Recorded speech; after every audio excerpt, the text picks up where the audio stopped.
September 12th. I began my search in the summer of 1956 after hearing the town of Weeks, a place that had an unusual number of missing person reports. America is filled with such towns, but what made this one more odd than some was that there had never been a report of a body found. Indeed, the number of open missing cases stood at a staggering 364, the last of which happened a mere 10 weeks ago. So, thusly, I embark on my journey. September 21st. It only took me a few hours upon my arrival to feel the malignant presence that lurked in the forgotten town of Weeks, its buildings and structures in various stages of decay, all of them abandoned to the ravages of time. I visited the library in Weatherfield, a nearby town. It didn't take me long to find the information about the region. Once a vast, prosperous, and sprawling industrial area, Weeks suddenly became a ghost town. Not through the lack of iron ore, but an account of a series of terrible disasters. Once again I found a place touched by the darkest of evils, so powerful that it spread like a virus in the area, consuming the world around it, rotting the core from within. The locals of Weatherfield would not discuss or talk further of the town of Weeks. The locals acted like the sort of thing you would see in your weekly Penny Dreadful, their eyes wild with terror. What happened here? September 23rd. I have spent 2 days in this derelict library. The archives are somewhat unorganized, but I have managed to learn more about the town of Weeks. I get this eerie feel as I sit in that basement, but I feel the need to learn more. I've come too far now. I've managed to piece some parts together, and it seems like everything leads back to the Macmillan estate, a huge industry with a mine and foundry in the former heart of Weeks. I found some police reports and complaints, but no sign of legal action. The archives here does not tell the whole story, but my mind tells me that I need to find this place. As the Macmillan estate might sit upon some answers about these unexplainable disappearances, I simply must go further. I feel somewhat uneasy as the comfort zone most often is behind a desk, but I cannot be shackled to words and must instead make use of action. All I have managed to find out is that some deaths occurred, and it was just shortly after that this rot took hold of Weeks. I have tried to find my way, and I asked the librarian, but she refused to even talk about it. Old maps in the archive showed the way, but nobody is willing to take me. I will set forth tomorrow, on my own. Sometime in September. I cannot explain what happened today. I awoke to find myself in this strange place. I have no memory of how I came here. My last recollection was of leaving Weatherfield and beginning my journey towards the Macmillan estate. The last part I had to travel by foot. A seemingly never-ending fire burns next to me. I cannot even tell how long I lay asleep. This area of the woods seems to have no day or night, just an intolerable gloom. Unsure what awaits me, but I will keep filling this journal, maybe with a hope to warn others. Entry 1 after the awakening. Am I alive? I no longer know or care. I have tried to hike my way out of these forsaken woods to no avail. Multiple times I have tried to escape the fog, and each time I have come face to face with a nameless terror that stalks the darkness. A being in a human form, even though I feel human is an exaggeration. It is a shadow of its former self, a horrid shadow. I fear I cannot escape this place, nor the being stalking these woods. I just barely managed to escape. Silence is key, it seems. I've also seen this evil thing. This entity reaches out to pluck those who fall into its path, bringing them to its hideous construct where it plays with their soul for all eternity. The entity curses those innocents with an endless game of life and death. Each death brings an awakening into a fresh hell where the hunt begins again. I am but a mere puppet in this grim theater. Entry 6.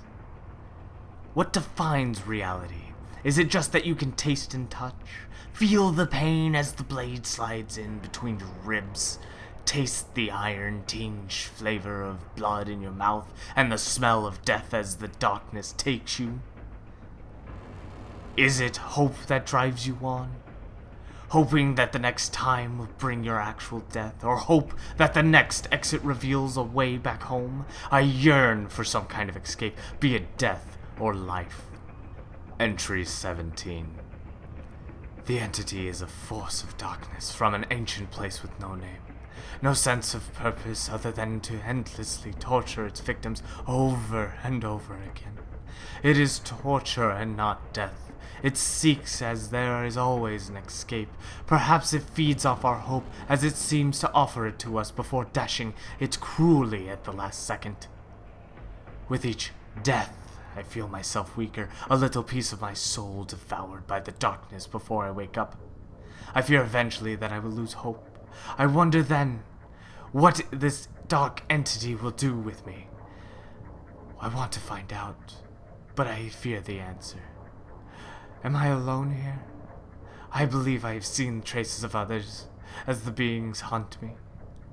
All I seek is that soothing, flickering campfire light. Entry 26.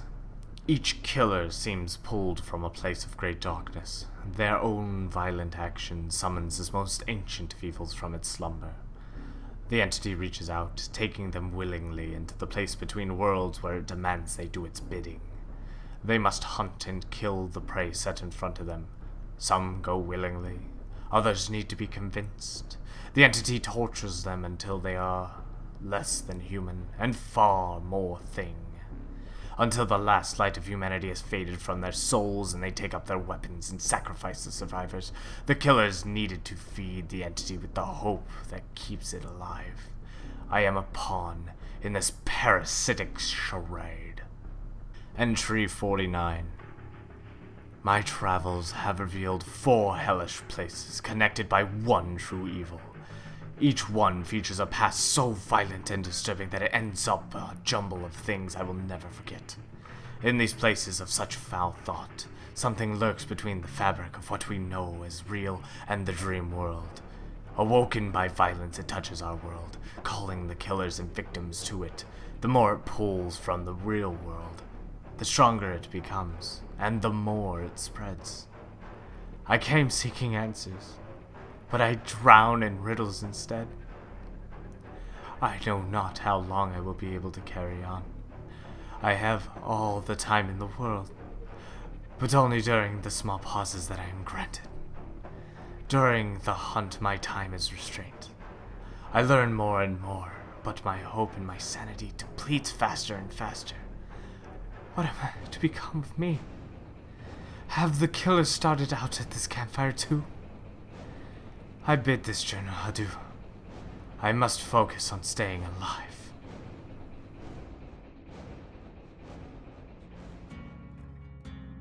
Thank you everybody for tuning into this lore video of Dead by Daylight. This is Benedict's journal, which is just a piece of the lore. There's several more to go, and I'll be coming out with more videos for this as long as this is something you guys want. Because it was requested, I did the video, and this is the first time I've done something that was just mostly voice over everything. Overall, looking back at this, there's a lot I'd go back and change my voice as well on top of it. Probably really try some voice acting. It'd be pretty fun. If you guys did enjoy this, please put your votes in for the next lore video. We could do killers or survivors if you so want.